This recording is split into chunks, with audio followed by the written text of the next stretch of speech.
Oh, did I miss it? I miss it all the time. Got me. Missed turn counter, 1. Obviously, as a rookie, like, you're going to get beat. So instead of losing, you got to turn those losses into learning experiences. Playing together for a while, I mean, it takes over the course of a season. You always get better the more you play together. So it's like you either win or you learn. And so that's kind of the mindset that you have to take. Probably different from the college level or from kind of what you're used to. I think the good news, the good takeaway coming away from it is it's very correctable. You got to be tied together. And I'm just pumped up. Like, the missed turn counter stayed at 1. We're not back yet, but I kind of know my way around. A new season of Seahawks football is just days away. Season 50 kicks off on Sunday against the San Francisco 49ers at Lumen Field. The 12s absolutely ought to be enthusiastic and optimistic about this year. I think it really is doing it every day. You know, the consistency of, we talk about stacking wins, but that's something that we believe in, is these gradual improvements matter over time. Being a 12 is different from being any other fan. That's why I love the NFL. Go Seahawks! Seahawks are number 1. Seahawks are the 180. What's up? But also you have to have intent. You have to have a direction that you want to go and set goals, and our guys are bought into that, so we got a lot of guys that are doing it. Stretch yourself, get uncomfortable, but if you do that continuously, I don't think you have any other choice but to improve. So we get a chance to see what this team looks like when real live action happening out there. It's all new. Yeah, this is a team that is just entirely new. A lot has been going into this week, you know, to kind of see where we're at to start the season, but we're really excited. Days before the Seahawks kick off their 50th season in the National Football League, 12s in Seattle celebrate their favorite team's return to the field. But for head coach Mike McDonald and his football team, the festivities will have to wait. All focus is on the Seahawks' Week 1 matchup with their divisional rival, the San Francisco 49ers. Kyle's a great coach. I mean, they're a great organization. They have a history of success, especially since he's taken over. And the stats prove it, the tape shows it. But, you know, these division games are it's a little bit different in terms of dynamic because you do see them so often. You know, some teams in the AFC you see once every 4 years, kind of play them, kind of forget about them a little bit, but these teams you're seeing them twice a year. You're kind of going back and forth. Okay, this is how they responded to that. Okay, how are we going to respond to what they did? So there's a fun back and forth that's going that kind of happens in real time too that you have to be aware of. Where they were and where they were ranked last year, I mean, they were top 5 in a lot of offensive numbers. You got McCaffrey, you got Purdy. They also got George Kittle back. Where do we match up best? Our defense. I mean, the way they finished last year. So I'm thinking that they can keep them in check. First game of the year, a lot of new faces in there, but and we know that there's going to be plenty of things that happen in the game that hasn't happened on film, and that's just part of the first game of the NFL. Week 1's always exciting. There's a lot of build-up to it. There's this sort of mystery, like things we don't know about the team yet that we haven't seen play out. The Seahawks are getting ready for the regular season, and head coach Mike McDonald made the starting O-line official. Abel started right tackle. Anthony Bradford started right guard. Jalen right now was our starting center. Gray's obviously at left guard, then Charles Cross at left tackle. It's no secret fans are looking forward to seeing Seattle's new offensive line. And that line, woo! You saw it in preseason, man. And their excitement about rookie Gray Zable is an understatement. Gray Zable's going to pancake somebody at some point. Zable. Yes! Well, you pick a guy up with the 18th pick overall, you expect him to play well. When they did pick him up, and even prior to picking him up, I'm watching this film, and I think he'll be a perfect fit here for what I think Kubiak wants to do. So being from Midwest, like, I don't know why people like buy these smaller cars, especially for the winter. They just become useless in the winter when it snows. Like, all-wheel drive has to just be like invented for the Midwest. Apart from driving in hazardous weather, Zable also learned a thing or two about football while growing up in the Midwest, putting him on the road to an NFL career. Got a few calls from a few agents wondering if like I was going to declare after my junior year, which I thought was just crazy. But that's when I kind of like the seed got planted in my mind of like, hey, I have a possibility to kind of do this NFL thing. The Seattle Seahawks select Gray Zable, guard, North Dakota State. Hey, Gray, congratulations. John Schneider here. Thank you. I appreciate it. All right, Gray. You ready to get to work? Hell yeah, man. I'm glad you're asking me that. Let's go. Fire up. To wear the Seahawks logo on your chest has been kind of a dream. I get to go practice tomorrow and show up to one of the best jobs you could possibly have. It's kind of like a hamster wheel when you get into training camp of just doing the same thing over and over every single day. Being able to learn every single day, and I think both offensive and defensive line did an unbelievable job of like truly learning from each other. Like I was probably asking Leonard Williams and Jay Reed and Murph something every single day. They're like, hey, why'd you do this? What were you thinking here? So obviously as a rookie, like you're gonna get beat. So instead of losing, you gotta turn those losses into learning experiences. So it's like you either win or you learn. The cohesiveness is the most important part. I think we're doing a really good job as the offensive line is coming together. It's a kind of run first mindset in this offense. And I think the wide receivers, tight ends, fullback are all buying into that. My favorite part is when I see Cooper Kupp or Torrey Horton just absolutely crack a safety. I mean, it's the best of both worlds, and I think we're all cheering for each other and we're all supporting each other to be the best players we can be. You guys are in for a treat. This young man sitting next to me is from Pierre, South Dakota. Highest drafted guard in the Seahawks franchise since 2001. Ladies and gentlemen, give it up for Seahawks offensive lineman Gray Zable. Rumor has it again, you were quite the baseball player, throwing 90-plus miles an hour. What sport before this all transpired to become a Seahawk coming out of high school? Where did you really think you were going to be? We're going from the mounds. Yeah, I figured. Man, I truly thought I was going to go play in the MLB. I thought I was going to take the baseball route, and then COVID happened, and the draft shrunk down to 5 rounds, and decided, all right, let's go play football at North Dakota State and have some fun and enjoy that. Clearly you can play some ball, but one of the questions coming in were people saying, well, how is he going to acclimate to just tougher competition? You go to the Senior Bowl, you do your thing. I know you haven't played in a official NFL game yet, but you got some preseason work in. What did that competition feel like to you?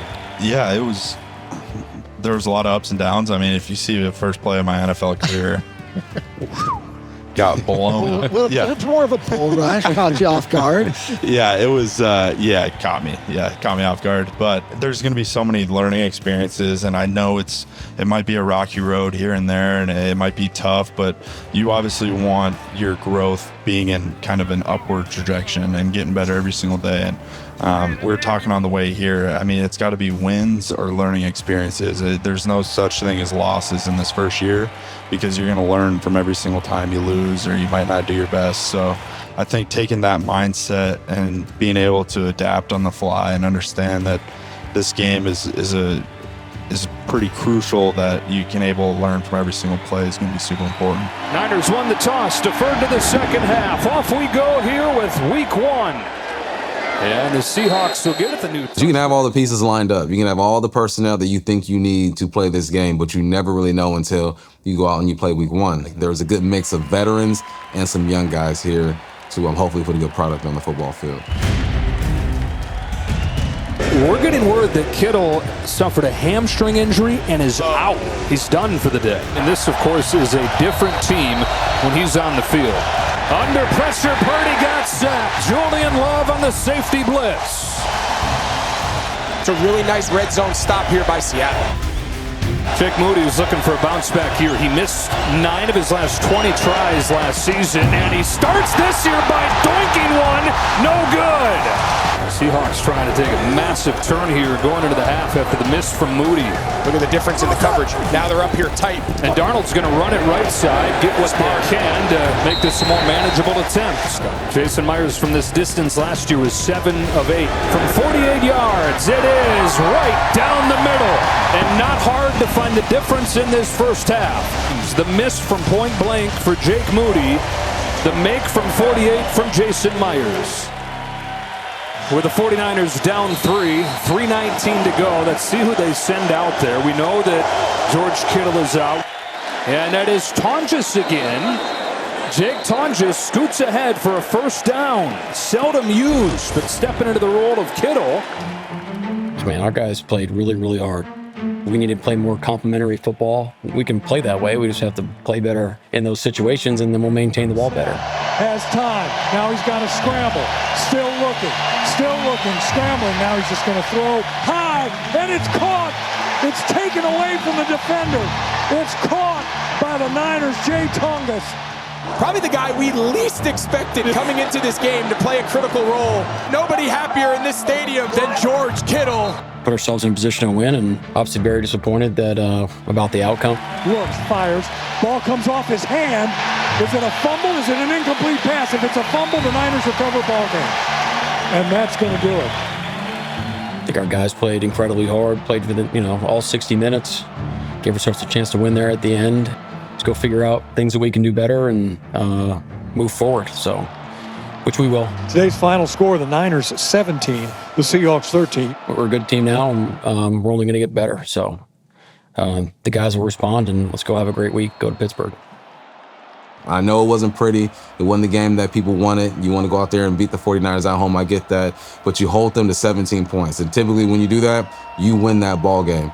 So, no, there's a lot of positives to take from this game. But like any other week, you got to watch that film and correct those negatives. It's football. You either win, you lose. You got to sit for a week and think about it. Either you're celebrating or you feel like the world is over. The guys played really hard yesterday. Obviously disappointing result, but a lot of the process up to this point I'm pleased with, which would have been the same answer if we would have made a couple of plays there at the end. A lot of positives. Guys are finishing plays the right way. A lot of stuff that we can build on moving forward. There's sometimes, man, where you messed up, but you don't take it personally because you know that it's about the journey. It's about learning from your mistakes, like Gray Zable talks about, not losing, but learning from your mistakes. You're going in wanting to learn, wanting to get better, and not taking things personally. This is a job. It's a game, but it's a job. It's a long season, like we told the team, we've been working for the last, let's call it 6 months up to the first game. Disappointed in the result, but it's not like that's the final report card on the year. We get 17 or 16 more cracks at this thing over the course of 4 more months. So why wouldn't we take advantage of all this time to keep developing and keep growing as a team? We heard it from players. We heard it from Mike McDonald fan. Like, they're disappointed. They know they could have won that game. They feel like they, did a lot of things well, but they just made too many mistakes down the stretch that cost them the game. Fans take it hard. I think sometimes it lingers longer with a fan than with a player who's like, okay, how do we fix it? How do we move on to the next? And I think when you're around this building around players, like, nobody's hanging their heads. They're mad they lost, and now they're looking for how to get better. If you let losses, individual battle losses or team losses affect the way that you approach your day-to-day, then you're not going to have success. And everything I know from this squad and from Mike McDonald, that's not going to be the case for this team. So, not even in football, in life, everybody should take that approach, man. You're not losing, you're learning. And that's how you win. You got to do it. You got to do it all over. That's how you have to train. That's how you have to play. And you can't be making situations bigger than they are, because then you're not going to be the best version of yourself. I had a great morning so far. Great meetings. Guys are locked in. Obviously going to Pittsburgh, so it was our first 10 a.m. game of the year. Picture perfect Pittsburgh Sunday. You want to treat every game the same. It's kind of what Mike talks about all the time with the loose and focused type of energy. You never want to be too loose or too focused. If you make the game bigger than what it is, sometimes you'll play out of your game and sometimes not have a good game. So I think it's definitely most important to just treat it the same. The easy thing to do is put all your eggs in the first game basket. And as we know, you can attribute some things that you've seen in the first game to some things from last year. And we've done a lot of great things throughout the preseason, which let's stick with it, man. We're doing a lot of great stuff. Let's just keep getting better. Because we're traveling, because we have all these things going against us, sometimes we have no choice but to come together and just know that it's us against the world type of feeling. Be intentional with everything you do. Run hard, hit hard, catch hard, block hard. Let's take this home today. Run it here, baby, let's go. What happened last week against the 49ers cannot be the foundation of this whole season. A divisional street fight against San Francisco. It was a weird game, only 50 points. You learn from that stuff. There's enough talent on this team for these guys to bounce back and get a W this week. Cooper Kupp and A.J. Barner, rookies Torrey Horton and Elijah Arroyo, all of them except Horton had a catch in the first game, so it's just who can make those plays when it matters. 22 games since the Seahawks last scored an opening drive touchdown. Darnold has time, going to throw it to the near side. He's got a man! Touchdown! Seahawks! And it's the rookie, Torrey Horton.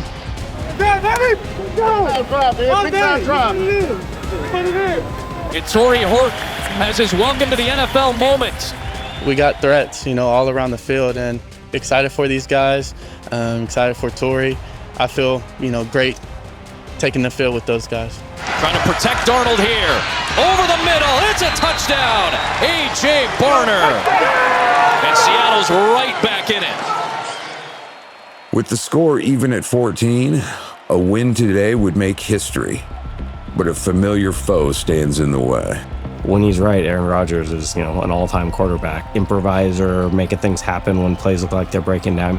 Having defeated Rodgers in Green Bay and New York, Seattle can become the first team to beat the future Hall of Famer as a Packer, Jet, and Steeler.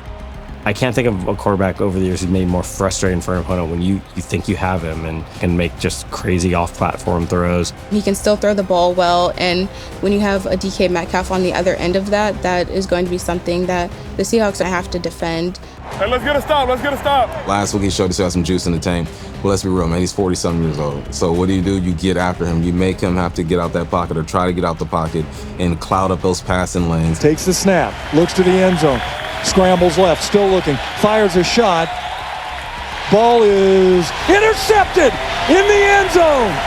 A little tit for tat by the Seahawks defense. They pick off Aaron Rodgers in the end zone, and Seattle gets out of a jam there.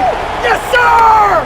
Yes, sir! Great job! Timeout on the field. Seattle is tied with the Steelers, 14 apiece. Our guys didn't flinch. We knew it was going to be tough coming in here. We knew there's going to be times where our backs were against the wall, but our guys were awesome the whole game and just fought to the very end. Hey, let's get a sack. Williams right on cue. Right now we're playing really, really hard. They're playing together. And I think the details came to life more this game. Still looking. Now he's going to scramble. Now he's going to go down. Murphy gets another one. What an impressive 60-minute effort from Seattle today. Getting ready to boot it away is Myers. Defeating Rodgers is no small task. But when the opportunity to make history presents itself, as the ball bounces through the hands of Johnson and into the end zone, you can't let it pass you by. The Seahawks fall on it in the end zone.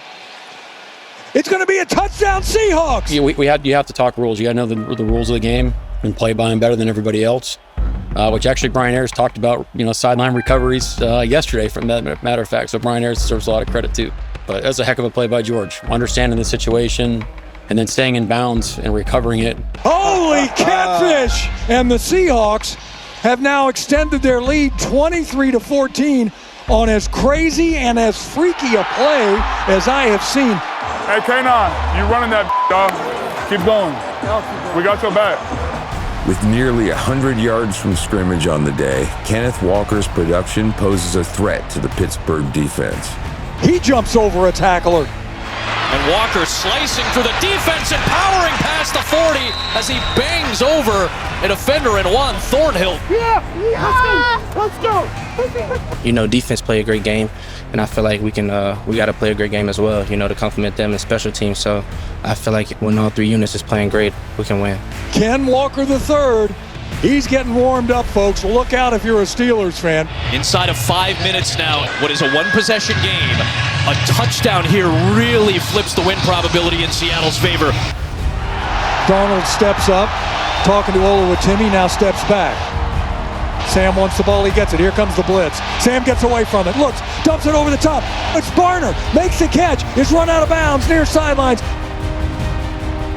Seattle is still in field goal range to try to go up 2 scores, and they're going to keep it conservative for Myers. Walker's going to get the toss. He's going left side. He's got some blocking. Walker on the run. He may bust a touchdown. He will.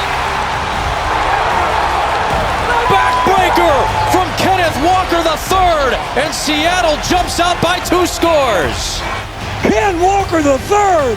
The Seahawks score again. It is 30-17. Down the field, we got Gray Zable leading the charge. That's how you circle the defense and answer as an offense. Hey, what? I told you how old you want. And O-line opened the hole up to the left side. I barely had to make anybody miss, so, they made my job easier, and we scored. I'm most excited about where we're going. I've seen us execute throughout the offseason. I saw us be disappointed after last week, and I've seen us have resolve and bounce back, and our guys are trusting the process, and we're sticking to it. And the Seahawks come on the road and take week 2, 31-17, the final score. Man, I don't even know what to say. Listen, it's 12-1, okay? It's a relentless attitude, man, that we said we're going to come in here with one mission and one mission only, and that's go home, fly across the country with a dub. All right, celebrate on the airplane. Yeah, all right. That's a hell of a job, man.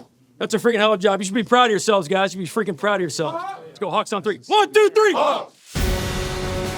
On the next episode of The Sound, the Seahawks face the Saints at home. Hands for Walker. Breaks 340. Midfield, he is going to go. Touchdown, Seahawks. And then head to Arizona for a primetime matchup against the Cardinals. Murray's going to try to get it. He's going to dump it over the top. Intercepted. Kobe Bryant. Touchdown, Seahawks. Kobe Bryant